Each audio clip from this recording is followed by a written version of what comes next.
I wasn't angry when I walked away. It was an honest thing to do. In talks, Gordon talked about how the process really worked. For filming, you had to be totally immersed. Each place required a full mental and physical commitment. He had to deal with owners who were scared, denied, and proud, as well as kitchens and systems that didn't work. The long hours were hard because there was a lot of stress, disagreements, and the constant need to restore trust in places that had lost it. The stress built up week after week, year after year. The numbers also showed a harsher truth, in addition to the changes seen on film. 82% of American businesses closed down in the end. But for Gordon, those mistakes were not just numbers. They were real people, families who had let him into their hopes, employees who relied on the business for stability, and communities that hoped it would get better. He felt the weight of things that happened that he couldn't change, even when he knew he had done everything he could. That weight got heavier as the seasons went by. The emotional intensity that viewers found gripping was the same intensity that left Gordon tired and wondering if he could keep going on the trip. He knew the show was bad for him by the time he decided to stop it. He had gotten food poisoning more than once from places that weren't safe. He had been trying to bring order back to places where chaos had taken hold for hours while standing in small, hot spaces. He had also dealt with a huge number of people who were either too busy, unwilling to make the changes they needed to in order to stay alive, or both. Each show tested your strength. But even someone as determined as Gordon can only be strong for so long. The choice was not easier even though the show did well. People in both the UK and the US loved Kitchen Nightmares and thought it was part of their culture. It was nominated for awards, had a lot of fans, and found a place in the world of reality TV. People praised Gordon's drive, his honesty, and his ability to save businesses that were going out of business. But praise from others couldn't change the private reality, which was shaped by sleepless nights, mental exhaustion, and the knowledge that many changes were only temporary. When Gordon talked about stopping the show, he was calm and clear. He told them he needed time to relax, look after his health, and work on projects where he thought he could make a difference. He said that the show had given him a unique understanding of how hard it is for small businesses, how strong workers are, and how families risk everything to keep their dreams alive. He knew that keeping going would mean pushing himself past what was realistic, though. That was something he could no longer defend after 7 hard years. It wasn't a vacation to stop having kitchen dreams. It was a recognition of how little even the hardest work could accomplish. He made the choice because he was honest, respected the craft, and knew that taking a step back was good for his own health. It was the end of a chapter marked by intensity, kindness, and a strong desire to help others find their way. Even though the camera stopped rolling, the experience changed him forever. It taught him about people, battle, and having the guts to leave when the cost became too high. After leaving Kitchen Nightmares, Gordon Ramsay did more than just leave a TV show. He left the show and went back to being himself. After 7 hard years, there was some peace and quiet, which gave him time to think about what the trip had meant, both to the restaurants he fought to save and to the people who saw him turn hopeless places into something beautiful. It had a bigger effect than any numbers or awards could show. It lived in the thousands of watchers who saw themselves in the kitchens he walked into, in the strength he gave them, and in the honesty that he showed the whole time he was on TV. Gordon often came back to the idea of a guide in his thoughts. How helping other people had changed him as much as it changed the people he helped. Mentorship had been an important part of his life long before cameras came along. They taught him from chefs who pushed him all the time and saw his ability before he did. He paid that forward on Kitchen Nightmares. Every episode served as a lesson that teaching was more than just technique and following rules. It meant being able to listen, understand, and sometimes give someone hope when they had none left. That link with other people is what stuck with him the most. During the whole thing, his family played a small but important part. Gordon was honest about how they helped him stay grounded and keep his emotions in check when the show got too much for him. Being around them reminded him that who he was went far beyond the kitchen walls.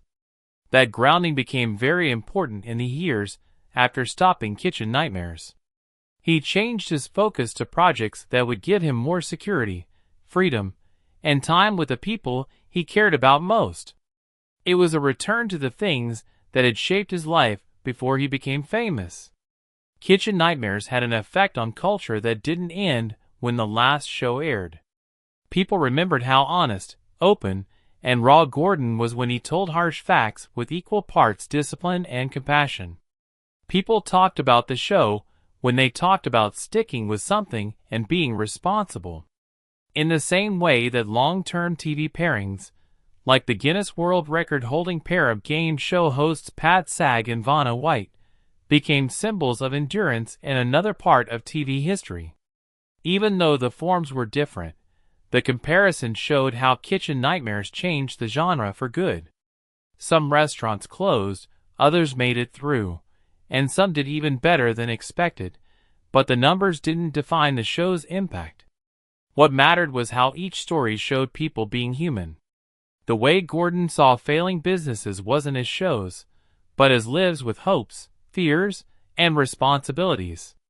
His readiness to face things that were hard to hear set a standard for honesty in reality TV, one that had an impact on many shows that came after.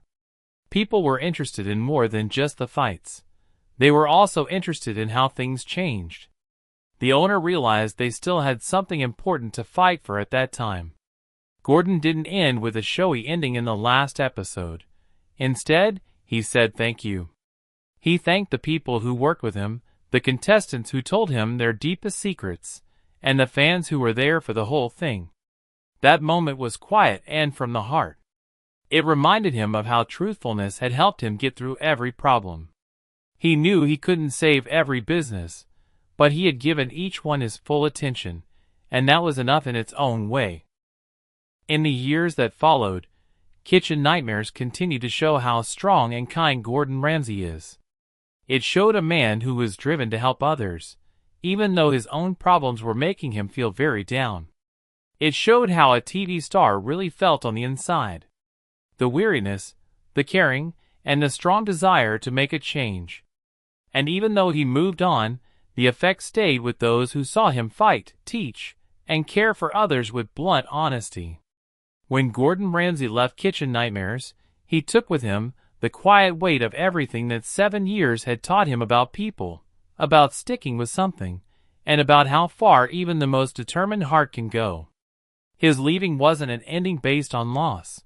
It was an acceptance of how complicated people are, and how brave it is to know when a chapter is over. For every kitchen he went into and every argument he had, Gordon brought something more to the table than just advice. He was open, caring, and ready to stand with others when they were at their weakest. People still talked about his work long after the cameras stopped rolling.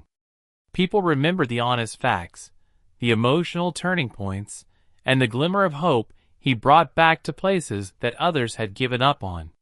By leaving, he told everyone that strength isn't how long someone can handle things, but when they know it's time to get back to peace, purpose, and balance. His trip left a lasting mark, not because he was perfect, but because he was human. Check out this for more sad stories. Sir Gordon Ramsay. Just hearing the name makes me think of fire, rage, and unending beauty. But behind the quick temper and harsh criticism for 7 years, there was a private battle that no one saw. A lot of people watched as he tore into failing restaurants on cooking nightmares, changing the layout of the kitchens, boosting the morale of the staff, and turning disasters into memorable dining experiences. No one knew how hard it was on him. In 2014, after a lot of episodes, sleepless nights, and heartbreaking setbacks, Gordon made a choice that shocked both fans and people in the TV business. His own show was led by him. Because of ratings reports, media speculation, and network answers, the reasons were kept secret for years. Only the American version had an 82% post-show closing rate. Proof that Gordon's skills alone couldn't save every failed business. Behind the cameras, he had to deal with owners who wouldn't cooperate, repeated health risks, and a growing sense of futility that made him feel bad about himself. The turning point came from one place that was far away, stubborn and defiant. This moment came after 7 years of love, fights, and sadness. Gordon Ramsay finally tells the truth, and it's a lot more personal, complicated, and real than anyone thought. Before cameras followed him around, Gordon Ramsay had already made a name for himself in the world of food. In the early 2000s, he was more than just a cook. He was a perfectionist, a visionary, and he expected the best at all times. In the kitchen, his restaurants were praised, his standards were high, and he became known as a strong chef. Still, not many people would have thought that his fiery personality, unwavering commitment to quality, and sharp tongue would one day become the foundation of a TV sensation. People in the UK saw a side of Gordon that they had never seen before when Kitchen Nightmares aired there in 2004. Raw, unfiltered, and without any mental guards. It was an easy idea that changed everything. Some restaurants were about to close because they were having so much trouble, and Gordon would go into their kitchens to show what was really going on. He would always be honest with owners who didn't want to change, menus that didn't work, and staff that wasn't organized. The drama didn't come from scripted situations. It came from real-life risks. There were dreams at stake, jobs that were barely hanging on, and a cook who wouldn't settle for less than the best. People were really interested in both how the restaurants were changed and the personal stories that were hidden in each failing business. It was close, honest, and very much human. It shows the hardships of everyone who is brave enough to follow their dreams. In 2007, 3 years after that, Kitchen Nightmares made it across the Atlantic. When it first aired in the US, the show went viral almost right away. People from all over the country were drawn to Gordon's method because it was so intense. The way he pushed owners who were too comfortable, held employees responsible, and wouldn't sugarcoat the truth. The show quickly became a mainstay of American reality TV after getting huge ratings. Every week, millions of people watched to see the drama, the stress, and finally the hope that even the worst kitchen could be saved. There was then recognition. The American version of Kitchen Nightmares was nominated for many awards, including Best Reality Show in 2008, 2009, and 2012. The fact that Gordon was named for Best Host by the Online Film and Television Association shows how powerful he is on screen. But as the praise from the public grew, the problems going on behind the cameras got worse in a quiet way. Having a job was never just for fun for Gordon. It was very close to home. Every episode made me feel something, tested my patience, and showed me how flawed people can be. The success that viewers thought came easily hit a huge amount of pressure to achieve not only TV, but also real change. Even though the early victories were thrilling, they also had their dark sides. The show gave failing companies hope, but it also put Gordon through a never-ending cycle of disappointment. The owners didn't want to change, the staff didn't want to be controlled, and it was hard on everyone's emotions to see things fail. But the public only saw the show, the dramatic changes, the yelling, the crying, and the wins. Few people knew how much effort was needed, how much it would cost them personally, or how many sleepless nights they would spend worrying about whether the changes would last. The risks for people were just as high as the ones for food. The failure of a single restaurant felt like a personal defeat for Gordon, who had spent his whole life striving for greatness. The American version of Kitchen Nightmares had grown into more than just a TV show by the time it hit its peak. It was an important part of culture, and a reminder of how fragile the balance is between hope and reality. It was no longer just a cook for Gordon Ramsay. He was now a sign of commitment, a messenger of responsibility, and a reflection of both the strength and weakness of human endeavor.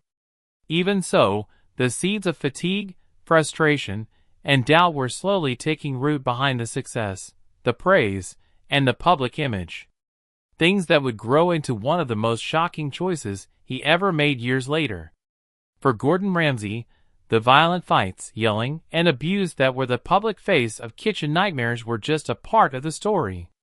Behind the cameras, things were much harder, more stressful, and more like real life than anyone could have thought. Gordon went into every restaurant, and each one had its own hidden problems. Owners who stuck to bad habits that had pushed them to the edge, staff who didn't work well together, and personal problems that made Gordon sad. Each week, he had to not only run the kitchen, but also deal with the complicated emotional, psychological, and sometimes spiritual lives of the people who ran these businesses. By 2014, it was clear that this work had had a cumulative effect. Later, Gordon said that he had gotten food poisoning several times while shooting. This was a stark reminder of how dangerous it is to go to restaurants that aren't working. Aside from illness, he worried awake at night about whether the interventions would last, whether the owners would actually make the changes, or whether the businesses would fail despite his advice. Gordon is a perfectionist, so seeing failure happen week after week was not only stressful at work, it was also very upsetting to him personally. The numbers gave a very clear picture.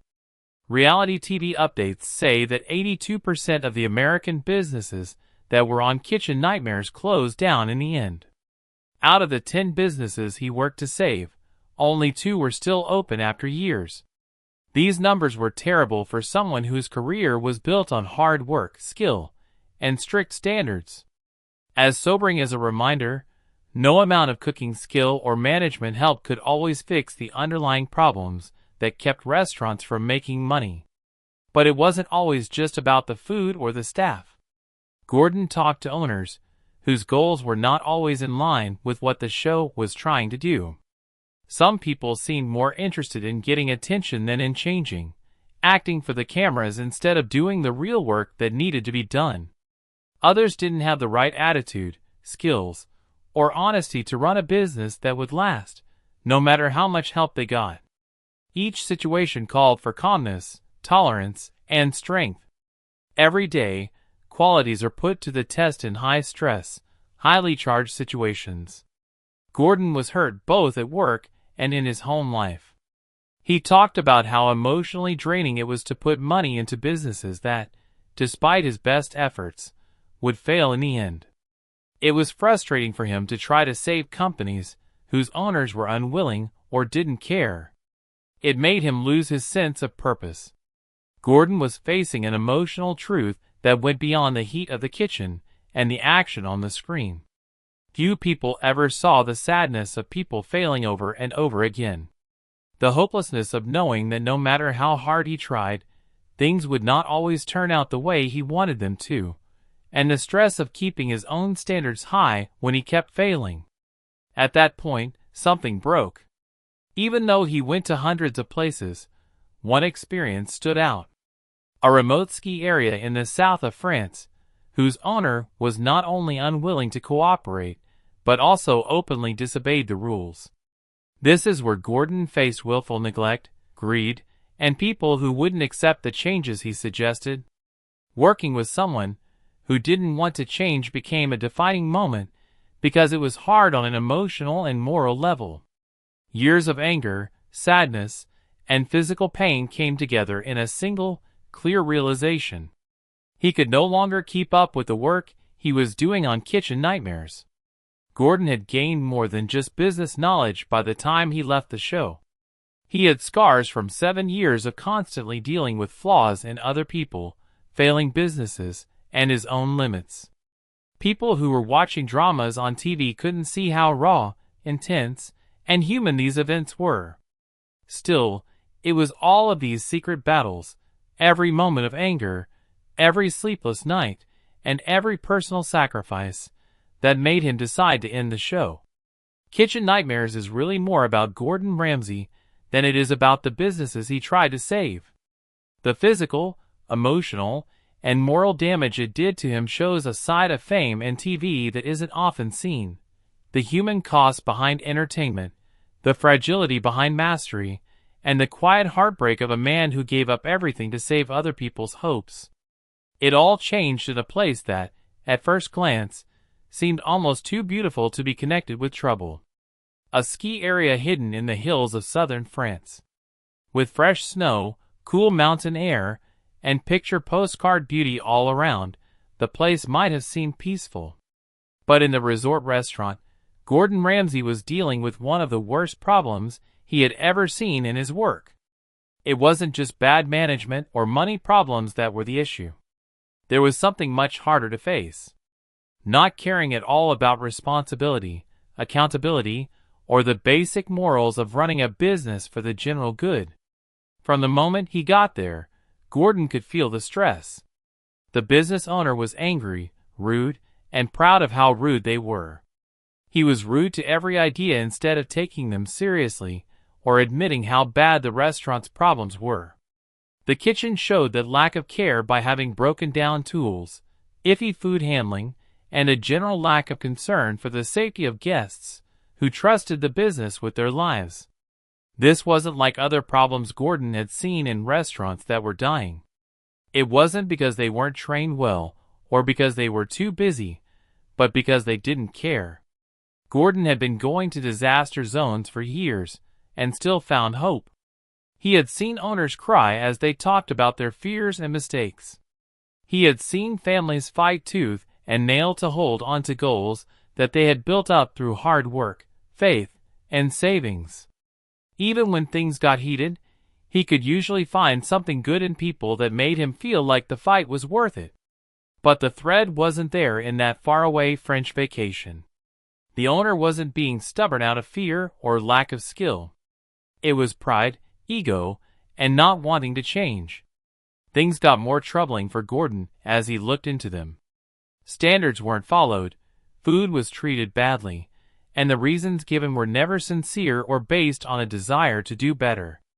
Every time he tried to get past the owner's defenses, he was met with the same wall of indifference, a careless confidence that put money over people. Gordon had spent his whole life fighting for honesty in food, so the experience was very upsetting for him. The emotional weight got heavier as the shooting went on. Gordon wasn't just dealing with stupidity. He had to deal with a way of thinking that put guests in danger and put down the skill he had spent his whole life promoting. The owner's behavior didn't match up with the duties of running a business, which put him in a new situation. He began to wonder for the first time if his presence could really make a difference. Then the moment that would stay with him for a long time came. Gordon realized he couldn't keep trying to teach, guide, and step in after many failed efforts. He couldn't support a company that wouldn't change, and he also didn't want to be linked to actions that went against the values he fought for. Gordon made a choice that hurt more deeply than anyone could have imagined while he was standing in the cold mountain air outside of that troubled lodge. He left the scene of the crime. The only time in the history of the business that he didn't finish the intervention was that one time. That experience didn't happen by itself. It stuck around. A lot of mental, physical, and moral